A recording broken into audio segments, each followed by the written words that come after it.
Good evening and welcome to Barrington's White House. I'm Roland Potter, the Culture Director here. Thank you so much for joining us as we begin a new series of events in our cultural programming. Tonight we have several poets that will be here to read to you, and they'll be reading works that they have authored under the overarching theme of house and home. The poets will read themselves, or in a few cases they'll be members of the Cultural Commission reading in their place. So I hope you enjoy this. It is now indeed a time to talk to you about continuing with this project, so that if you have interest in the future, stay in touch. If you want to be a poet and come here and write a poem for us, please be in touch and watch our website.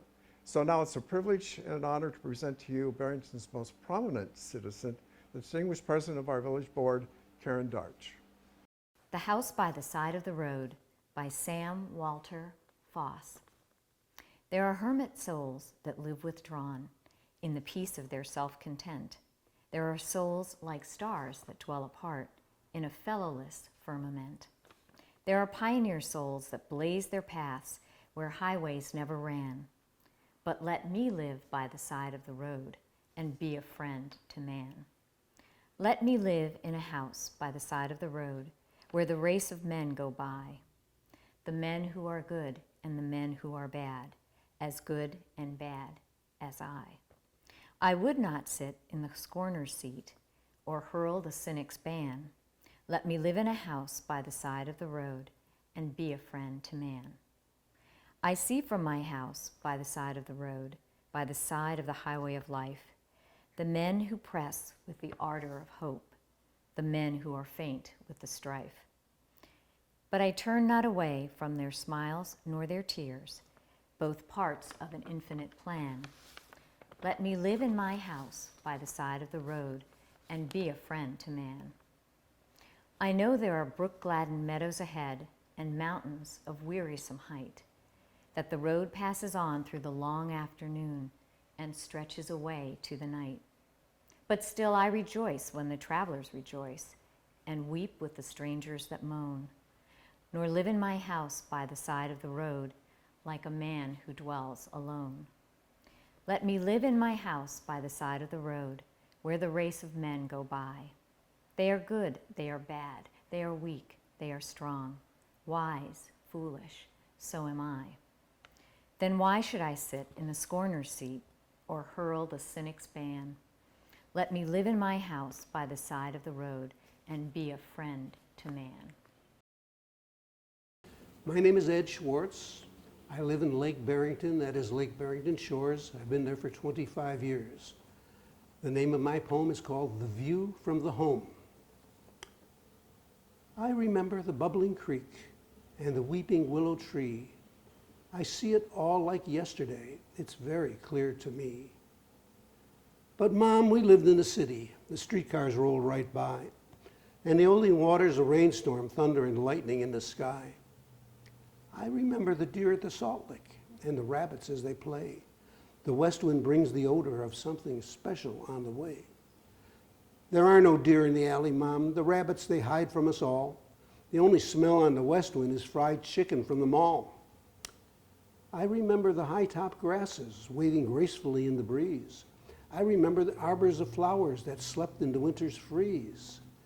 Grasses grow well on the prairie and not in our concrete yard. The only arbors of flowers, Mom, were printed on a deck of cards. But I remember the girls playing when it was time to go to bed.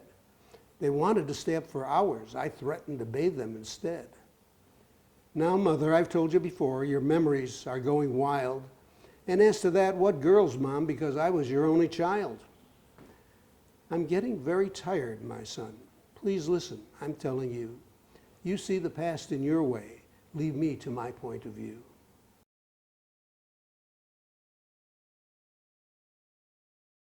I started to write poetry about 10 years after I was married. That would be about 1969. I'd get home from work and late at night, and I would sit down for an hour or so and try to write and finish a poem, put it in a drawer, and forget about it. And I forgot about it for a long, long time. And when my wife heard about it, she liked them and she wanted me to publish, but we didn't have enough money at the time. So when I turned 80, she said, "You've got to put them in a book." And we did together. And she wrote some poems also, and they are also in the second one. Their first book, I have my poems and some of hers. In the second book, she has a whole section in the back of the book for hers. So that was when I got started, and I'm still writing to this day. Now, because of the coronavirus, I'm writing a lot more because there isn't much more to do around. And I'm enjoying writing, working on my third book right now. Actually, that will be published shortly, and my fourth book will be coming out 6 months or so after that. Hello, my name is Jan Hamilton, and I have lived in Barrington for over 40 years. The poem Ice Cream Days was inspired by the simple enjoyment of eating ice cream on a warm summer day while sitting in your own backyard. Summer ice cream days. It is a vanilla day, a puffy white cloud day. Straw sip each minute, let vanilla flavor fill it. Milky smooth, cool and soft, keeps vanilla day aloft. Strawberry day is a time to play, so sweet and juicy I would say. Sit in the sunshine, sip this sunny time, drink it in, enjoy the taste, catch a warm ray, savor this fruitful strawberry day. Now, chocolate day is dark, but warm, cloudy, rich with a decadent storm. Bite into the wealth of it, the health of it. Let it melt away, because it is a bittersweet chocolate day. Hooray!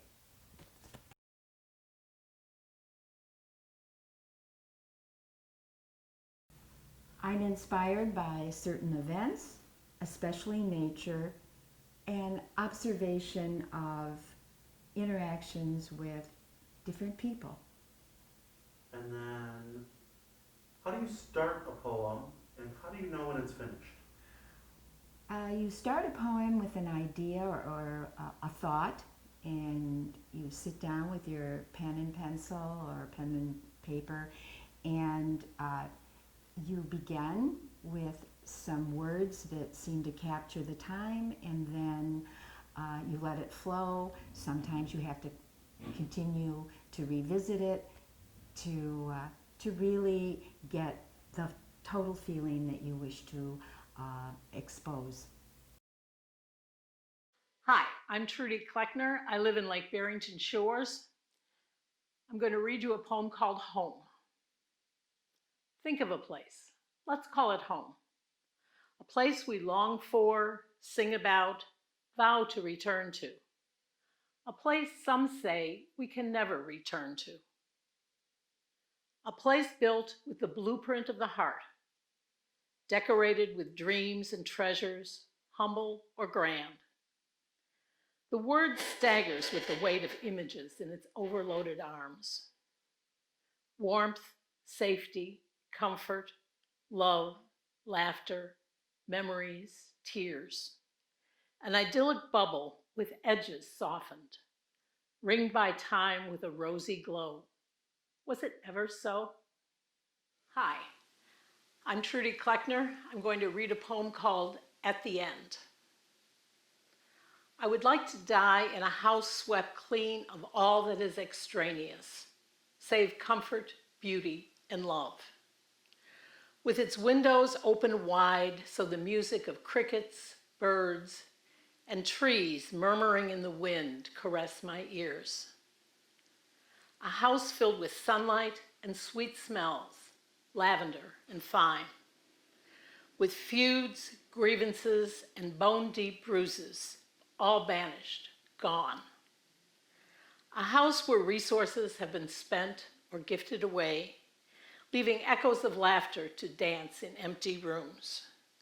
As I pass through that door the last time, my spirit, my thoughts, merging with mystery.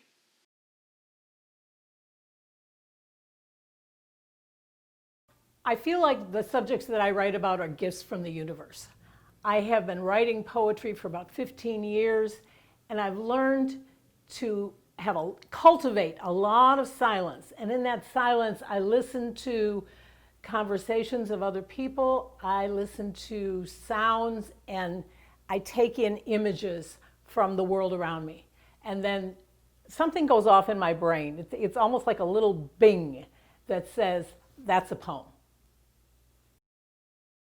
I'm Steph Nielsen, and I live on Exmoor, and this is my poem, Home. Cabin, crib, confined, as Shakespeare said, these handful of months, trapped by bland routine, plainness, bordered by sameness. You changed. In subtle ways, small looks, more than shaggy hair, smarter, quicker, cleverer, combative, attitudinal, independent. Squeezing into last year's Halloween costume to hold on to a moment, an object, a dependable occurrence that won't change when we're left with all the big moments shifting, adjusting outside our door. But inside, our curtains, our fridge, our floors stay the same. I see you, trying to burst from your cocoon of little one, stretching lanky limbs, filling shoes fast, reaching higher easily, anger, frustration, bound in here, these four walls, this home. Here we are, trapped in the amber of the moment, as Vonnegut said. There is no why. Day by day looks the same out the windows. The amber of change preserves us. The earth still circles and spins, dancing as you do. You are the sun that will expand beyond the confines of this house, itching to burn bright and hot and vast, but not yet, not yet. In this moment, we are still cribbed within, filled with growing limbs, shining energy, curiosity, calling laughter that I hold on to. When you set your feet and sights beyond our door, don't look back, because you'll know you'll always be welcome home. Thank you.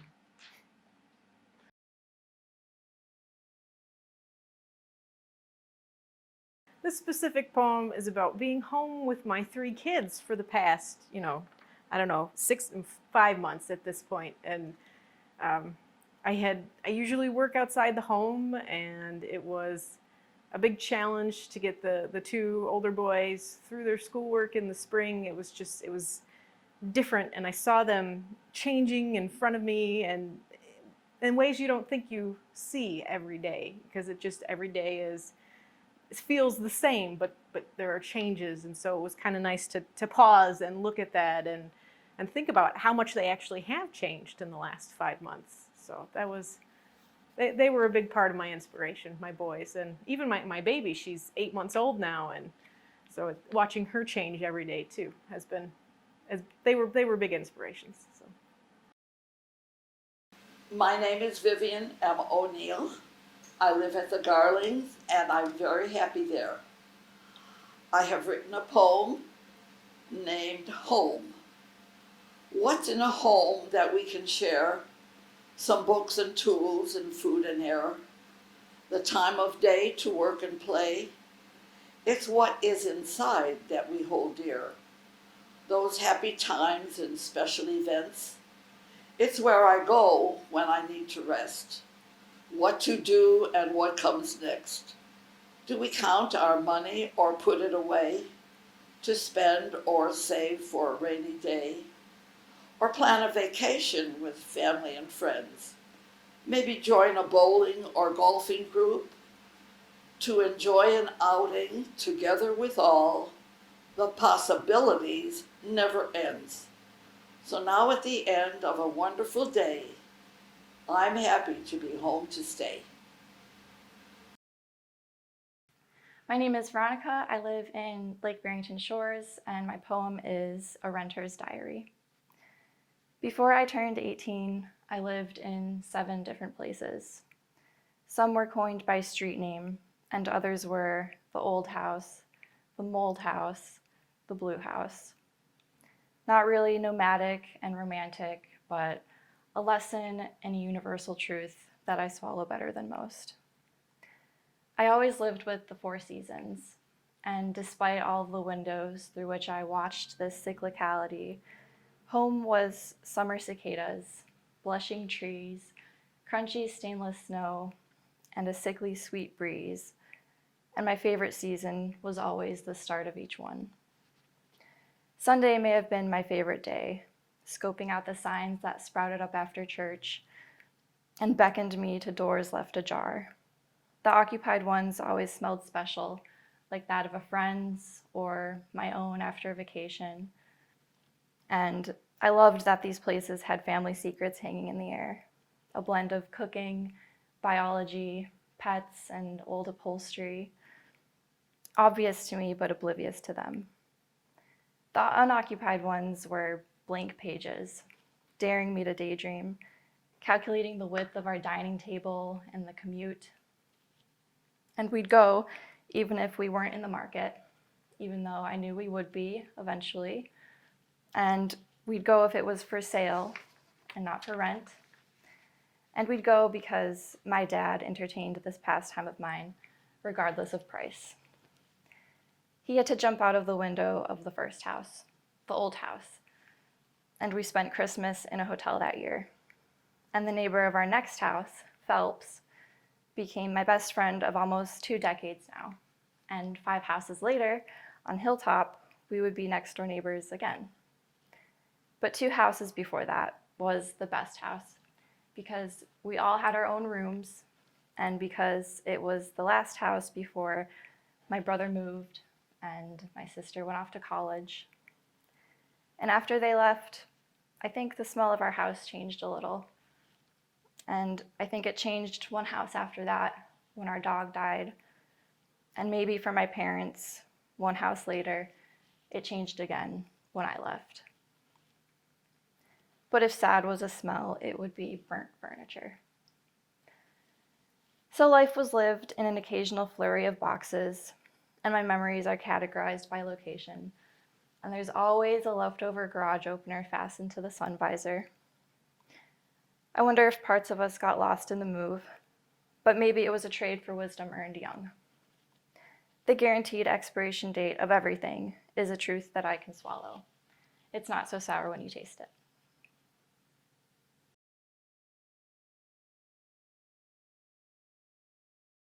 When I saw that the theme was home and dwelling and houses, I really wanted to share kind of an untraditional view of what home is to me based on my own experiences. I think when people typically think of home, they think of, a structure that they lived in maybe as a child. And clearly I didn't have that growing up. I lived in several different places. And home to me was always kind of the constant. So like our furniture, the seasons, and above all else, my family. And I think as I got older, and my family started to change, my siblings began to move out, and just the fact that I'm so used to change, I expect it, that became the constant for me. And so ultimately, I think home is always just going to be what you make it, and that's what I really wanted to share. My name is Solach, and I live on the north side of Chicago with my son. And this poem is from my grandfather, Emil Kober. It's called Worship. Inhale when the glass invites me in, singing, swim through fire to save me. exhale and hold perdition between my lips. Kiss God in the face of God and picture old Nick plump with pleasure. Look up profane, circle pew, pulpit, preacher, penance. Believe all I need to turn temple into pagoda is desire. Repeat until the Pope pops in to see if I'm up for a little communion, but confess that I just ate the body of God an hour ago, so I'm really not hungry yet. People who pray in glass churches shouldn't worship stones. I wanted to live in a glass house as long as I could remember. The idea of it thrilled me. I had about 1 million questions for my mom, but I got it down to 3. Would the bathroom be glass too? Could people see everything always, or would there be one room in the house that wasn't glass? What about when you sleep?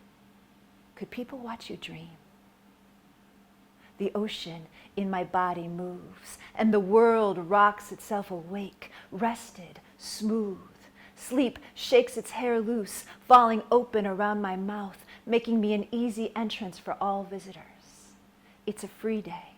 The moon is handing out afternoon passes, and this is not a fantasy, but I dreamed it once while I was swimming long laps through the lake, pretending ocean, imagining water's entrance, 1 billion airless doorways swinging wide from Chicago to Laguna, the breathless Caribbean, the busy Gulf.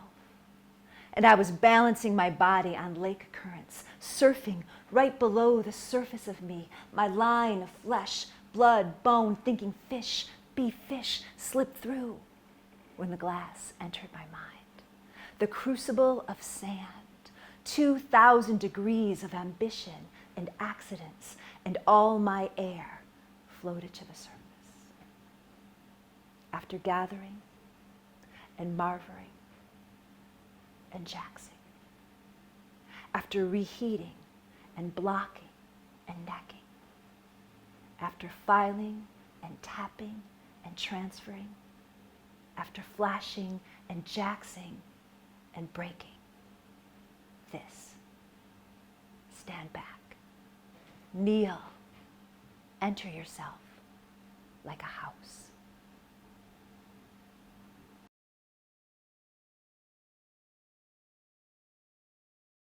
I think it's always been how I make sense of the world. Sometimes I think that poetry is my first language. I remember sitting in my bedroom writing poems by myself with the door closed since I knew how to write. It was where I would go to be able to hear my heart, to hear what I really thought, and to put the world into words. I don't know if that makes sense, but and that hasn't changed. It's still how I make sense of the world. And that poem in particular that I just read, my grandfather was a glassblower, and I've always been fascinated. Growing up as a child, it was always like this mystery in the house. We had a couple of his pieces, and the idea of blowing glass was just like magic. As a writer, visual art was just a whole unknown world. So one year I discovered that I could go to the Art Institute. They have a summer camp in Michigan, and I took glassblowing, glassblowing 101, and it was magic. It was just magic, and I started just writing about glass and poetry, and I was going through a big transformation in my life, and they all just kind of came together, and the glass allowed me to write things, and the breaking of the glass, because when you're blowing glass in a glass studio, pieces are breaking all the time. Like, it used to be that I was afraid to break glass, right? It was like, oh, we broke the glass. But when you're blowing glass in a glass studio, people are tapping pieces off, and there's just constant glass breaking. And so there was a new fearlessness in me about letting things shatter. And so the poetry helped me merge that with the glass blowing.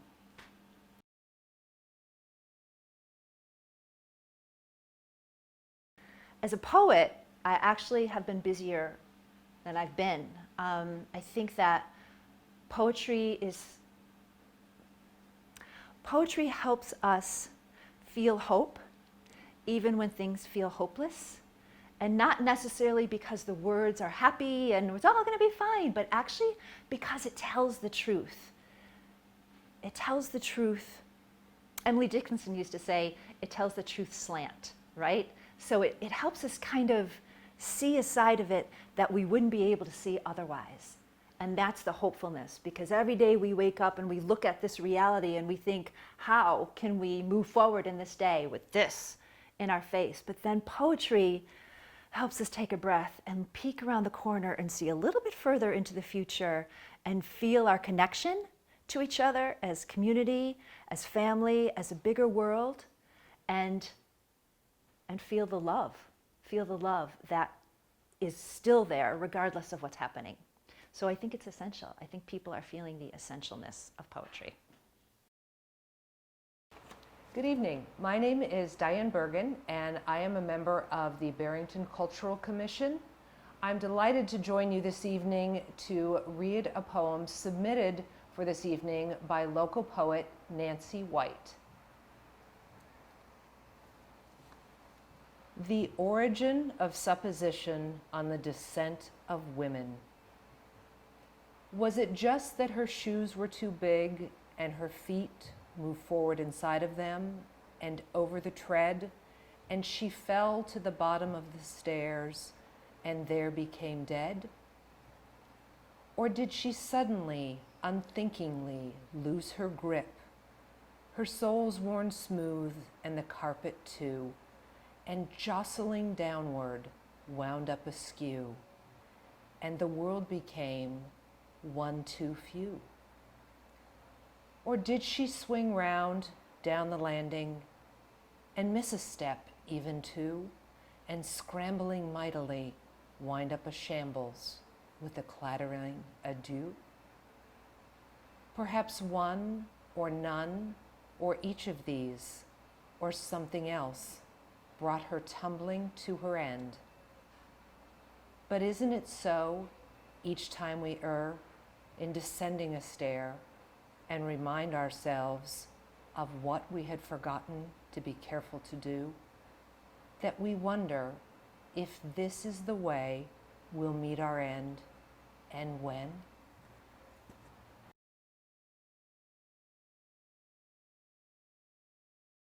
Nancy was good enough to submit a bit of background when she provided us with her poem. She noted that it was written after reflecting on her propensity to slip in various ways, nearly falling when descending stairs. She said she did eventually fall down the stairs, but in a way she didn't imagine, straight down, head first, which is far more likely to do her in. So that was good of her to share. Hello, I'm Russ Riendo. I'm a resident of Lake Barrington, and this is a poem titled, "And When I Leave This House."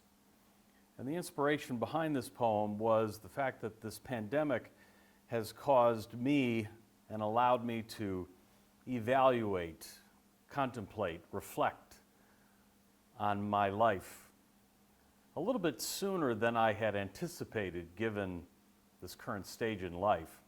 And using a house as a metaphor was an easy way for me to consider these reflections. And when I leave this house. And when I leave this house, not much will change.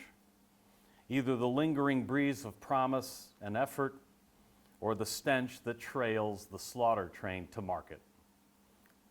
And when I leave this house, in my wake follows ideas that I may have helped others to dream, or that elicited a fearful sweat into the sheets of those that I let down.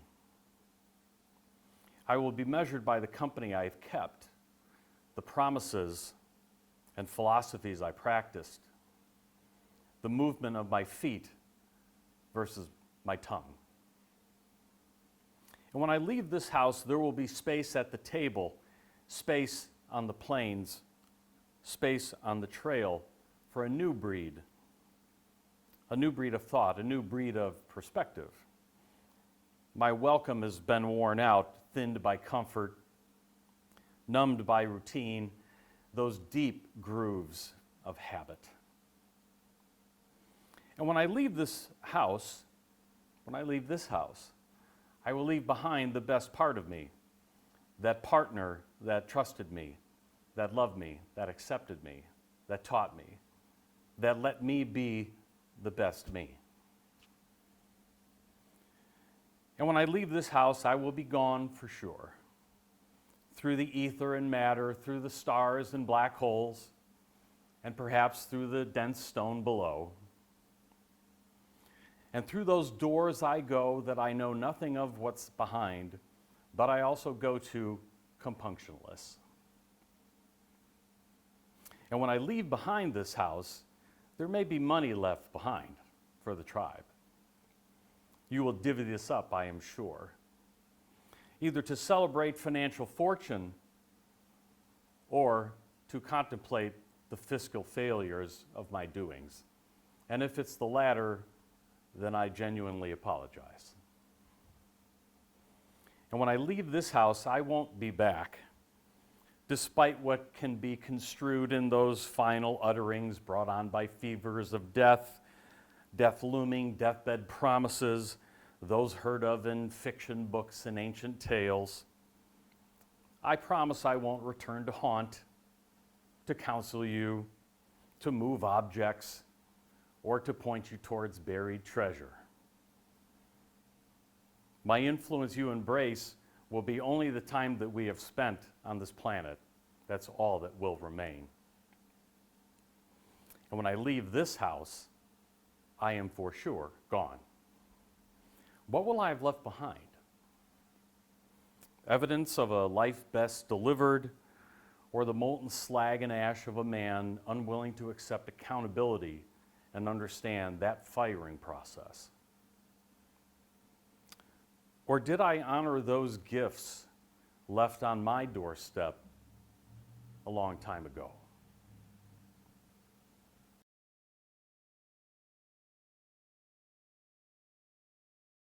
I would say there's a couple things that have inspired me as a poet over the last couple of years. One is the COVID scenario certainly has allowed me more time to reflect and contemplate on things. It brings out different dynamics in people. It causes more reflection, not only because of the dangers of it, but because we have more time. But poetry, I never was writing poetry as a young person, and part of that, what inspired poetry initially was I started to develop significant hearing loss.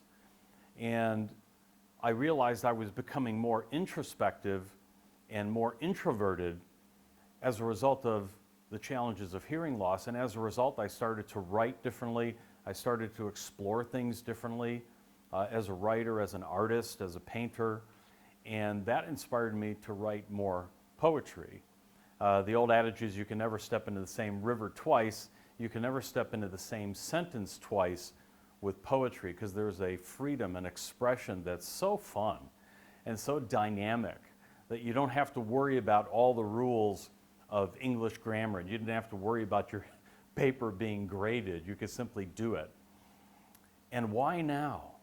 It's not only just the pandemic, but it's the excitement of creating an idea and exploring a concept that I never had a chance to do before and never even thought about up until the last couple of years. So that gives you maybe a little perspective on why poetry, why now.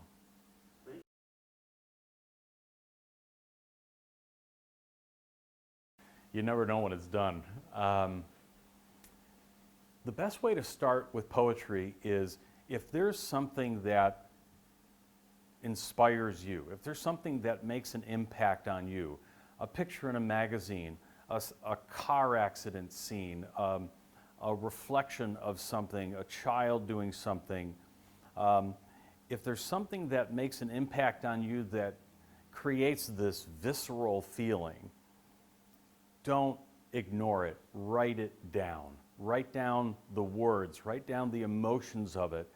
Capture as much of the energy of that experience as you can, and then see if some words come to mind. Just put the words in line and see what happens. And look at those emotional kinds of words and see if you can make sense in some structure. Don't worry about someone grading it. You're the only one that's going to see it right now. So that's the way that I get started. How do I know when it's done? It's done when I write it down and I submit it to somewhere, or I put it in a new book that I'm writing. Poetry is never done. It's always a work in progress. I think we're always tweaking something because another word might come along that's better, or a phrase or a metaphor that's better. But that's the fun of poetry. It's kind of like tinkering in the backyard or in your garden. You can do whatever you want with it because you own it. You don't have to share it with anybody. It's your own piece. If you want to share it, that's great. But for now, it's you utilizing this to help you get through some problems, some quests that you want to pursue.